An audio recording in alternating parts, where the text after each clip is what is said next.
Olá a todos, meu nome é Heloísa de Almeida Freitas e eu irei dar aula do Sistema Imunológico e Sistema Imune Inato. Essa aula é nível ensino médio ou aqueles que estão ingressando no ensino superior e querem recapitular ou aprender um pouco mais sobre o sistema imunológico. Quando a gente fala de sistema imunológico, a gente sempre tem que falar das doenças infecciosas, que são causadas por vírus, bactérias, fungos e protozoários. Dos vírus a gente tem Covid, gripe, sarampo, dengue e a AIDS. Já as bactérias a gente tem a hanseníase, tuberculose, tétano e disenteria.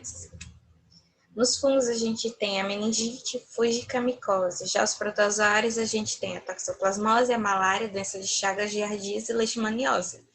Um indivíduo com sistema imune não funcional, quando ele for exposto a algum patógeno que não seja tão agravante em outros seres, mas para ele seria diferente, já que o sistema imune dele não está funcional, ele pode levar o indivíduo a óbito, tanto que isso era muito frequente na Idade Média, quando se tinha quase um conhecimento nulo sobre a medicina. Então, devido a isso, o sistema imunológico ele cria defesas criadas propriamente para enfrentar esses patógenos e manter o organismo vivo o máximo de tempo possível.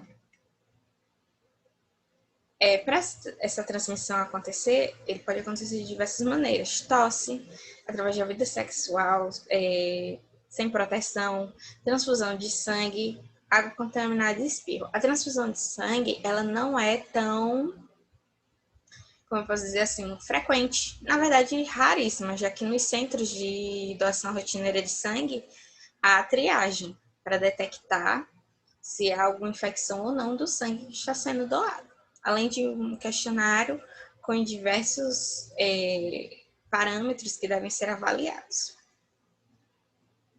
Os componentes do corpo humano que protegem o organismo são aqueles conjuntos de células, tecidos e órgãos e moléculas que os seres humanos e os outros seres vivos eles usam para a eliminação desses agentes estranhos, inclusive o câncer.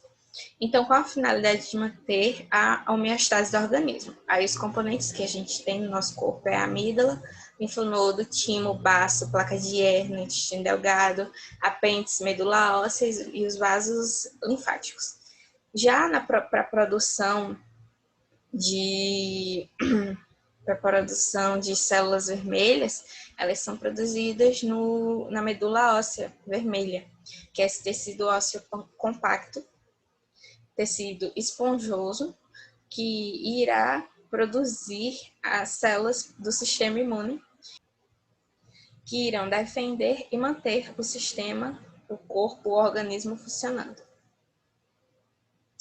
Então, o tronco hematopoético, ou hematopoese, hema significa sangue, e poéticas, ou poese, significa recuperar, repor, no caso.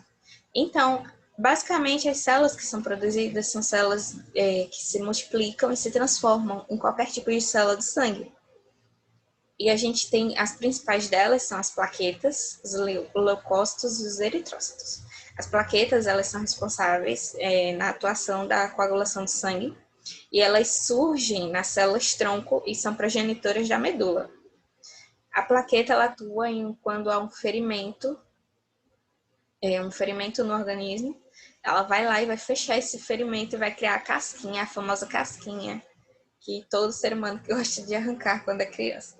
Já os leucócitos, eles são as células que desempenham as principais ações, são os glóbulos brancos, eles vão atuar na nossa primeira linha de defesa, no sistema imune inato, e elas são originadas da medula óssea e elas evoluem, onde também evoluem para a fase adulta, né? Os eritrócitos são os glóbulos vermelhos do sangue. Elas são responsáveis por transportar os gases no sangue para todo o corpo humano. Manter o corpo humano funcionando. Vamos falar agora do sistema imune inato, que temos aqui as barreiras deles, barreiras físicas, químicas e biológicas. São as primeiras barreiras que o antígeno ele vai enfrentar ao adentrar o organismo vivo. As barreiras físicas, a gente tem a mucosa, a pele, o movimento do muco, a saliva também é incluída. Elas possuem enzimas que são fortemente uma fortaleza contra antígenos. Depois temos as barreiras químicas, que são ácidos estomacais, moléculas solúveis, antimicrobianas e enzimas, e as barreiras biológicas, que são basicamente onde atuam as células especializadas. São células que vão detectar os produtos microbianos e vão estimular o contra-ataque. Também temos os complementos, as citocinas e as proteínas de fase aguda. As células especializadas são leucócitos, basicamente quando um patógeno ele adentra o organismo. Esse patógeno, quando ele adentrar, vai ativar um sinal, e as citocinas elas vão abrir os vasos, os capilares do sangue, para que os neutrófilos e os monócitos passem pelos capilares do sangue. O monócito ele vai se transformar num macrófago. E eles vão atuar na fagocitose desse patógeno. Ou seja, ele vai englobar ou digerir esse patógeno e eliminar ele para que ele não cause nenhum dano no organismo. Aqui temos a imagem explicando direitinho como acontece. Os patógenos adentram aos compostos químicos que são liberados. A citocina ela vai ativar a abertura, a dilatação dos capilares do sangue para que saiam os macrófagos e os neutrófilos e eles atuem na defesa do organismo. Nisso, eles vão ser atraídos pelo patógeno graças às quimiocinas, que irão atrair numa ligação química chamada quimiotaxia. Aqui temos um vídeo explicando como funciona a reação do organismo quando ele enfrenta a inflamação.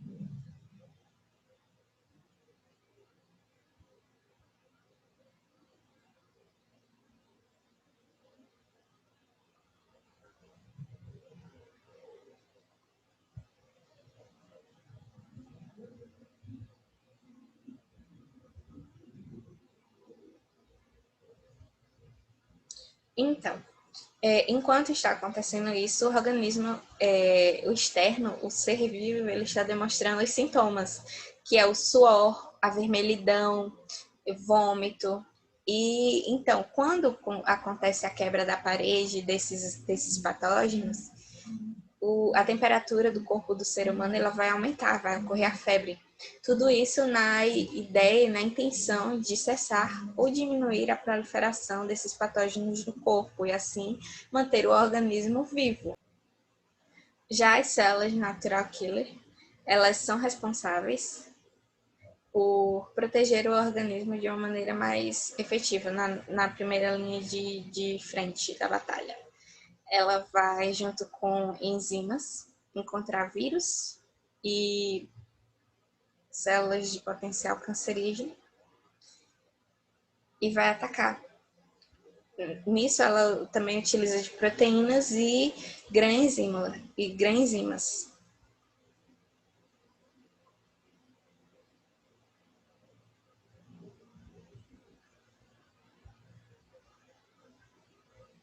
Mais um dia feliz salvo pelas células NK.